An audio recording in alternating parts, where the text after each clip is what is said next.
네, 안녕하세요. 미래의 CEO를 꿈꾸는 대학생입니다. 안녕하세요. 지금은 사장님 밑에서 일하고 있지만 언젠가는 사장이 되고 싶은 직장인입니다.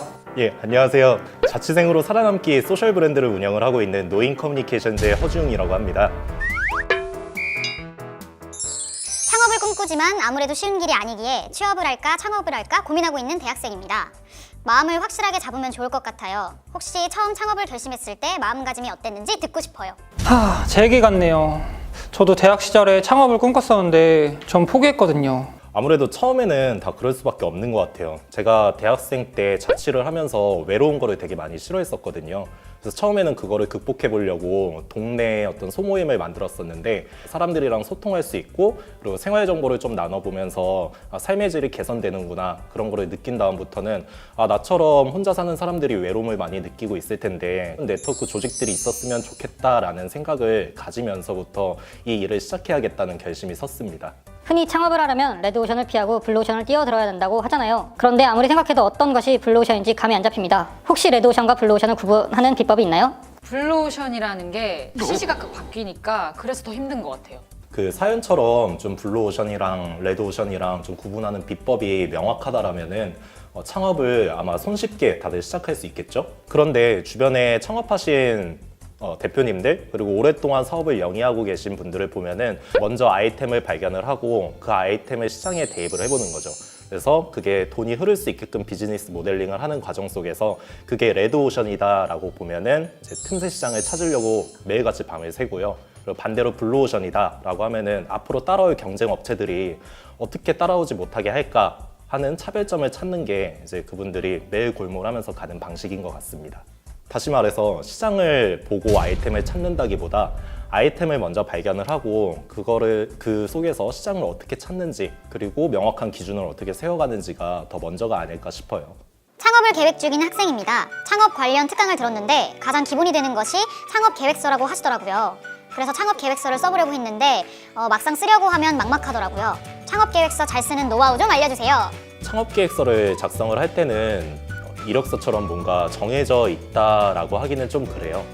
그래도 기본적으로 좀 들어가야 할 것들이 있는데요. 예를 들어서 아이템 소개라든지 혹은 경쟁사와의 차별점 그리고 마케팅 방법 그리고 향후 계획 이런 것들이 좀 들어갈 수 있겠는데요. 사실 창업 계획서를 쓰는 것 자체가 쉽지는 않아요. 그래서 저 같은 경우는 전문가의 도움을 좀 받아보라고 말을 하는 편이에요. 정부 기관의 어떤 정책 지원들을 이렇게 한데에 모아놓은 K-스타트업이라는 사이트가 있어요. 이 사이트에서는 기존에 창업한 사람들부터 예비 창업자들까지 필요한 지원들을 쭉 정리를 해놨는데요. 방금 사연처럼 예비 창업자들도 좀 체계적으로 창업에 대해서 공부할 수 있는 그런 프로그램이 마련이 돼 있어요. 그래서 여기 들어가셔서 찾아보시는 것도 좋을 것 같습니다. 창업을 시작할 때 뜻이 맞는 친구와 동업으로 시작하는 것에 대해서 어떻게 생각하시나요? 네, 저도 코파운더랑 같이 지금 창업을 시작해서 아직까지 함께하고 있는데요. 개인적으로는 최고의 파트너이자 그리고 최고의 조력자라고 생각을 하고 있습니다. 근데 그럼에도 불구하고 이게 창업을 하다 보면은 그게 생존 문제나 돈이랑 직관되는 문제이기 때문에 100% 의견이 이렇게 맞을 수는 없잖아요. 그러니까 나중에 뭔가 이 친구랑 관계가 깨지든 안 깨지든 그런 거를 고민하는 것보다 그거를 내가 직접 해보면서 증명해 보이는 게 뭔가 창업자의 마인드? 그런 게 아닐까 싶어요. 네, 그리고 확실한 건 지금 이 순간 같이 하고 있는 사람이 있다라면은 그 사람한테는 진심을 다해서 나를 표현하고 그리고 함께 하는 게 맞지 않나 싶어요. 창업에 도전하고 싶은데 실패할까봐 불안해서 못하겠어요. 아니, 제 주변 친구들만 봐도 창업은 진짜 미친 짓이라고 얘기하는 사람들이 많거든요. 그러다 보니까 오히려 좀 더 도전하기가 더 힘든 것 같아요. 이건 좀 너무 형식적인 대답 같은데 그냥 실패가 두렵다면은 시작하지 않으면 되는 것 같아요. 가치관의 차이라고 생각을 하거든요. 어차피 어른분들 말씀하시기로 사업을 시작하면 망한다라고 하잖아요. 그래서 저 같은 경우도 어차피 사업 망할 건데 이왕 하는 김에 끝까지 라는 생각으로 좀 시작을 했던 것 같아요. 그러다 보니까 오히려 추진력도 생기고 그리고 성과가 자연스럽게 따라왔던 것 같아요. 그래서 저는 이렇게 말하고 싶어요. 일단 해보지 않고 고민하는 것은 큰 의미가 없다? 다만 이렇게 고민이 많으신 분들을 위해서 좀 몇 가지를 소개해드리고 싶어요.